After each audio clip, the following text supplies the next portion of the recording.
Hello ನಮಸ್ತೆ friends, ನೀವು ನೋಡ್ತಿದ್ದಾರೆ tech world with Pranika YouTube channel. Friends, ಇವತ್ತಿನ ನೋಡೋದ್ರಲ್ಲಿ ಡಿಪ್ಲೊಮಾ ಸಿಟಿ 2024 ರಿಸಲ್ಟ್ಸ್ ಅನೌನ್ಸ್ಮೆಂಟ್ ಆಗಿದೆ. ಎಕ್ಸಾಮ್ ಬರೆದು ರಿಸಲ್ಟ್ಸ್ ಕೊಟ್ಟು ವೇಟ್ ಮಾಡ್ತಾ ಇರ್ತಕ್ಕಂಥ ಎಲ್ಲ ವಿದ್ಯಾರ್ಥಿಗಳು ಸಿಹಿ ಸುದ್ದಿ. ಹಾಗೆ ರಿಸಲ್ಟ್ಸ್ನ ಯಾವ ಥರ ಚೆಕ್ ಮಾಡಬೇಕು ಮತ್ತು ಎಲ್ಲಿ ಹೋಗಿ ಚೆಕ್ ಮಾಡಬೇಕು ಅನ್ನೋ ಸಂಪೂರ್ಣ ಮಾಹಿತಿ ತಿಳಿಸ್ಕೊಡ್ತಾ ಹೋಗ್ತೀನಿ. ತಪ್ಪು ಸ್ಕಿಪ್ ಮಾಡೋದು ಪೂರ್ತಿಯಾಗಿ ನೋಡಿ. ಹಾಗೆ ನಿಮಗೆ ಇಷ್ಟ ಆದರೆ ಒಂದು ಲೈಕು ಶೇರು ಸಬ್ಸ್ಕ್ರೈಬ್ ಮಾಡಿ. ಕರ್ನಾಟಕ ಎಕ್ಸಾಮಿನೇಷನ್ ಅಥಾರಿಟಿಯಿಂದ ಈಗ 2024 ಡಿಪ್ಲೊಮಾ ಸಿ ಟಿ ಎಕ್ಸಾಮಿನೇಷನ್ಸ್ ಕೂಡ ಮುಗಿದೋಗಿತ್ತು. ಈಗ ಆಲ್ರೆಡಿ ವಿದ್ಯಾರ್ಥಿಗಳು ರಿಸಲ್ಟ್ಸ್ಗಳು ವೇಟ್ ಮಾಡ್ತಾಯಿದ್ರು.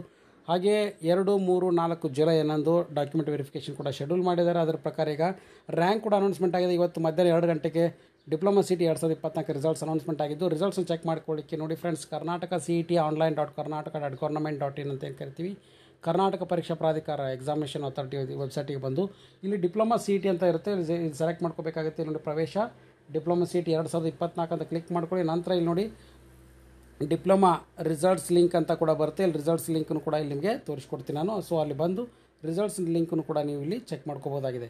ಸೊ ಇಲ್ಲಿ ನೋಡಿ ನಿಮಗೆ ಆಟೋಮೆಟಿಕಲಿ ಇಲ್ಲಿ ರಿಸಲ್ಟ್ಸ್ ಲಿಂಕ್ ಕೂಡ ಬಂದಿದೆ. ಡಿಪ್ಲೊಮಾ 2024 ಒಂದು ರಿಸಲ್ಟ್ಸ್ ಲಿಂಕ್ ಆಪ್ಷನ್ಸು ಕೂಡ ಬಂದಿದೆ. ಸೊ ಇಲ್ಲಿ ನೀವು ನೋಡ್ಕೋಬೋದು. ಡಿಪ್ಲೊಮಾ CET 2024 ಮಾರ್ಕ್ಸ್ ಎಂಟ್ರಿ, ದಾಖಲಾತಿ ಪರಿಶೀಲನೆ, ಶುಲ್ಕ ದಿನಾಂಕ, ಫಲಿತಾಂಶದ ಲಿಂಕು. ನಂತರ ಇಲ್ಲಿ ಬಂದು ನಿಮ್ಮ DCT ರಿಸಲ್ಟ್ಸ್ನ ಎಂಟ್ರಿ ಮಾಡ್ಕೋಬೇಕಾಗುತ್ತೆ. DCT ರ್ಯಾಂಕ್ ಇರುತ್ತೆ. ಸೊ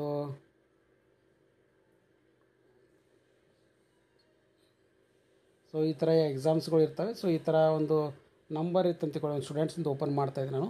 ಸೊ ಆ ಪರ್ಟಿಕ್ಯುಲರ್ ಸ್ಟೂಡೆಂಟ್ಸಿಂದು ಕೂಡ ನಿಮಗೆ ತೋರಿಸ್ಕೊಡ್ತೀನಿ ಆ ರಿಸಲ್ಟ್ಸ್ ಯಾವ ಥರ ಓಪನ್ ಆಗುತ್ತೆ ಏನು ಅಂತ. ಸೊ ಈ ಥರ ರಿಸಲ್ಟ್ಸ್ ಕೂಡ ಓಪನ್ ಆಗುತ್ತೆ ಚೆಕ್ ಮಾಡ್ಕೊಂಡಾಗ. So D2496 particular results. So ಈ ಪರ್ಟಿಕ್ಯುಲರ್ ವಿದ್ಯಾರ್ಥಿ ಕೂಡ ರಿಸಲ್ಟ್ಸ್ ಅನೌನ್ಸ್ಮೆಂಟ್ ಆಗಿದೆ. ಇಲ್ಲಿ ರಿಸಲ್ಟ್ಸನ್ನು ಕೂಡ ನೋಡ್ಕೋಬೋದು ನೀವು. Diploma common entrance 2024. ಸೊ ಈ ಥರ ನೀವು ಎಕ್ಸಾಮ್ ಎಂಟ್ರಿ ಮಾಡಿಕೊಂಡು DCT ರ್ಯಾಂಕ್ನ ಚೆಕ್ ಮಾಡ್ಕೋಬೋದು. ಇಲ್ಲಿ ನೋಡಿ DCT ನಂಬರು ಮತ್ತು ಅದ್ರ ಜೊತೆಗೆ ಅವ್ರ ರ್ಯಾಂಕ್ ಕೂಡ ಮೆನ್ಷನ್ ಮಾಡಿದ್ದಾರೆ. ಇಂಜಿನಿಯರಿಂಗ್ 98 ಬಂದಿದೆ, final year marks 90.1 out of 100, DCT score 85 ಅಂತ ಬಂದಿದೆ. ವರ್ಷನ್ ಕೋಡ್ A4 ಅಂದರೆ ಕ್ವಶನ್ ಪರು. ಸೊ ಹಾಗಾಗಿ ವಿದ್ಯಾರ್ಥಿಗಳು ನಿಮ್ಮ ರಿಸಲ್ಟ್ಸ್ನು ಕೂಡ ಚೆಕ್ ಮಾಡ್ಕೊಳ್ಳಿಕ್ಕೆ ಈಗಲೇ ಕೂಡಲೇ ನಿಮಗೆ ಲಿಂಕ್ನು ಕೂಡ ಡಿಸ್ಕ್ರಿಪ್ಷನ್ ಬಾಕ್ಸಲ್ಲಿ ಹಾಕಿರ್ತೀನಿ. ನಿಮ್ಮ ರ್ಯಾಂಕ್ ಎಷ್ಟು ಬಂದಿದೆ ಅಂತ ನೋಡ್ಕೊಳ್ಳಿ. ಚೆನ್ನಾಗಿರೋ ರ್ಯಾಂಕ್ ಬಂತಂದರೆ ನಿಮ್ಗೆ ಒಳ್ಳೆ ಇಂಜಿನಿಯರಿಂಗ್ ಕಾಲೇಜಲ್ಲಿ ಸೀಟ್ ಕೂಡ ಸಿಗುತ್ತೆ. ಮತ್ತು ಅದ್ರ ಜೊತೆಗೆ ನೀವು ಡಾಕ್ಯುಮೆಂಟ್ ವೆರಿಫಿಕೇಷನ್ ಕೂಡ ಅಟೆಂಡ್ ಆಗಬೇಕಾಗುತ್ತೆ. ಆ್ಯಸ್ ಪರ್ ಡಾಕ್ಯುಮೆಂಟ್ ಶೆಡ್ಯೂಲ್ ಕೂಡ ಬಿಟ್ಕೊಟ್ಟಿದ್ದಾರೆ. ಸೊ ಅದನ್ನು ಕೂಡ ನೀವು ಇಲ್ಲಿ ನೋಡ್ಕೋಬೋದು. ಇಲ್ಲಿ ನಿಮ್ಗೆ ಕಾಣ್ತದೆ ದಾಖಲಾತಿ ಪರಿಶೀಲನೆ ವೇಳಾಪಟ್ಟಿ ರ್ಯಾಂಕ್ ಪ್ರಕಾರ ಆಗಿದೆ. ಸೊ ಇಲ್ಲಿ ನಿಮಗೆ ಆಟೋಮೆಟಿಕಲಿ ಆಪ್ಷನ್ ಕೂಡ ತೋರಿಸ್ತಾ ಇದೆ. ಸೊ ಯಾವ ದಿನಾಂಕದಿಂದ ಡಿಪ್ಲೊಮಾ CET 2024 ಫಲಿತಾಂಶವನ್ನು 29/6/2024 ಮಧ್ಯಾಹ್ನ 2 ಗಂಟೆಗೆ ಪ್ರಕಟ ಮಾಡಿದ್ದು. ಸೊ ಈಗ ಡಾಕ್ಯುಮೆಂಟ್ ವೆರಿಫಿಕೇಷನ್ಗೆ ಅಟೆಂಡ್ ಆಗಲಿಕ್ಕೆ ನೋಡಿ ಫ್ರೆಂಡ್ಸ್, 2, 3, 4 ಜುಲೈ 2, ಜುಲೈ 3, ಜುಲೈ 4ರಂದು ಸೊ ಬೆಳಗ್ಗೆ 9:45 ಸ್ಟಾರ್ಟ್ ಆಗುತ್ತೆ. ಮತ್ತು ಅದ್ರ ಜೊತೆಗೆ ನಿಮಗೆ ನೋಡಿ ಫ್ರೆಂಡ್ಸ್ 4:15 ನಿಮಗೆ ಪರ್ಟಿಕ್ಯುಲರ್ ವಿದ್ಯಾರ್ಥಿಗಳು ಕೂಡ ಏನಪ್ಪ ಅಂದರೆ ಸೊ ಎಂಡ್ ಆಗೋವರೆಗೂ ಕೂಡ ಪರ್ಟಿಕ್ಯುಲರ್ ರ್ಯಾಂಕ್ ನಂಬರ್ 1ರಿಂದ ಹಿಡ್ಕೊಂಡು ಸೊ ಫಸ್ಟ್ ಡೇ 4,000ನ ರ್ಯಾಂಕಿನವರೆಗೂ, ಮತ್ತು 2ನೇ ದಿನದಂದು 3ನೇ ತಾರೀಕು ಜುಲೈ 3, 2024ರಂದು 4,001ರಿಂದ 12,000ವರೆಗೂ, ಮತ್ತು 4/7/2024ರಿಂದ 12,001ರಿಂದ ಕೊನೆಯ ರ್ಯಾಂಕ್ವರೆಗೂ ಕೂಡ ದಾಖಲಾತಿ ಪರಿಶೀಲನೆ ಬರುತ್ತೆ. ಸೊ ನಿಮಗೇನಪ್ಪ ಅಂದರೆ ಎಲ್ಲ 3 ದಾಖಲಾತಿಗಳನ್ನು ತೊಗೊಂಡು ಹೋಗಬೇಕಾಗುತ್ತೆ. ಮತ್ತು ಅದ್ರ ಜೊತೆಗೆ ಒಂದು ಸೆಟ್ ಅಟೆಸ್ಟೆಡ್ ಕೂಡ ಜೆರಾಕ್ಸ್ ಕಾಪಿ ಬೇಕಾಗುತ್ತೆ. ಪರಿಶೀಲನೆ ದಿನದ ಯಾವುದೇ ದಾಖಲೆ ಪ್ರಮಾಣ ಪತ್ರ ಹಾಜರುಪಡಿಸಲು ಯಾರೇ ವಿದ್ಯಾರ್ಥಿ ವಿಫಲನಾದರೆ ಅಂಥ ವಿದ್ಯಾರ್ಥಿ ದಾಖಲೆ ಪರಿಶೀಲನೆ ಮಾಡೋದಿಲ್ಲ ಮತ್ತು ನೋಂದಣಿ ಪ್ರಕ್ರಿಯೆ ಪೂರ್ಣ ಅಂದರೆ ರಿಜಿಸ್ಟ್ರೇಷನ್ ಕೂಡ ಪೂರ್ಣ ಆಗೋದಿಲ್ಲ ಅಂತ ಕೂಡ ಕೊಟ್ಟಿದ್ದಾರೆ. ಹಾಗೆ ಅವರು ತಮ್ಮ ಇಚ್ಛೆ ಆಪ್ಷನ್ ಕೂಡ ನೀಡೋದಕ್ಕೆ ಸಂಬಂಧಿಸಿದವ್ರನ್ನು ಕೂಡ ಪರಿಗಣಿಸುವುದಿಲ್ಲ ಅಂತ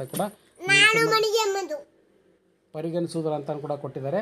ಹಾಗಾಗಿ ಡಿಪ್ಲೊಮಾ CET 2024 ಸೀಟು ಹಂಚಿಕೆಗೆ ಅರ್ಹಗೊಳ್ಳಲು ಮೂಲ ದಾಖಲಾತಿಗಳು ಯಾವ ಬರ್ತಾಯಿದ್ರೆ ಭರ್ತಿ ಮಾಡಿದ ಅಂತಿಮ ಸಲ್ಲಿಸತಕ್ಕಂಥ ಒಂದು ಅಪ್ಲಿಕೇಶನು, ಹಾಗೆ ಕಾಮನ್ ಎಂಟ್ರೆನ್ಸ್ ಟೆಸ್ಟ್, DCT ಹಾಲ್ ಟಿಕೆಟು, ಮತ್ತು ಅದರ ಜೊತೆಗೆ SSLC ಮಾರ್ಕ್ಸ್ ಕಾರ್ಡು, ಡಿಪ್ಲೊಮಾ ಎಲ್ಲ ಸರ್ಟಿಫಿಕೇಟ್ಗಳು, ಸ್ಟಡಿ ಸರ್ಟಿಫಿಕೇಟ್ಗಳು, ಹಾಗೆ ಕನ್ನಡ ಮೀಡಿಯಮ್ ಅಪ್ಲೈ ಆಗಿದ್ದರೆ ಕನ್ನಡ ಮೀಡಿಯಮ್ಮು, ರೂರಲ್ ಇದ್ದರೆ ರೂರಲ್ ಸರ್ಟಿಫಿಕೇಟು, ಜಾತಿ ಪ್ರಮಾಣ ಪತ್ರ, ಆದಾಯ ಪ್ರಮಾಣ ಪತ್ರ, ಅದ್ರ ಜೊತೆಗೆ ಹೈದರಾಬಾದ್ ಕರ್ನಾಟಕ ತಂದೆ ತಾಯಿ ಪೋಷಕರ ವಾಸಸ್ಥಳ, ಮತ್ತು ಅದ್ರ ಜೊತೆಗೆ ಹೊರನಾಡು ಗಡಿನಾಡು ಕನ್ನಡ ಕೋಟಾದ ವಿಶೇಷ ಅಡಿಯಲ್ಲಿ ಕೋರುವಂಥ ಅಭ್ಯರ್ಥಿಗಳು, ಹಾಗೆ ಮಾನ್ಯತೆ ಇರುವ ನಾಟಾ ಪರೀಕ್ಷಾ ಅಂಕಪಟ್ಟಿ ಕೋರ್ಸ್ಗೆ ಆರ್ಕಿಟೆಕ್ಚರ್ ಅವ್ರಿಗೆ ಮಾತ್ರ ಅಪ್ಲಿಕೇಬಲ್ ಆಗುತ್ತೆ.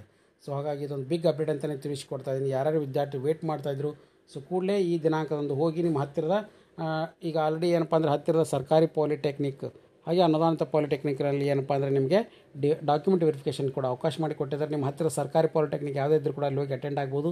ಹಾಗಾಗಿ ಇದೊಂದು ಬಿಗ್ ಅಪ್ಡೇಟ್ ಅಂತಲೇ ತಿಳಿಸ್ಕೊಡ್ತಾ ಇದ್ದೀನಿ. ಹಾಗಾಗಿ ಲೇಟೆಸ್ಟ್ ಆಗಿರ್ತಕ್ಕಂಥ ಎಲ್ಲ ಅಪ್ಡೇಟ್ ಚಾನಲ್ ಸಬ್ಸ್ಕ್ರೈಬ್ ಮಾಡಿ. And finally thanks for watching the video.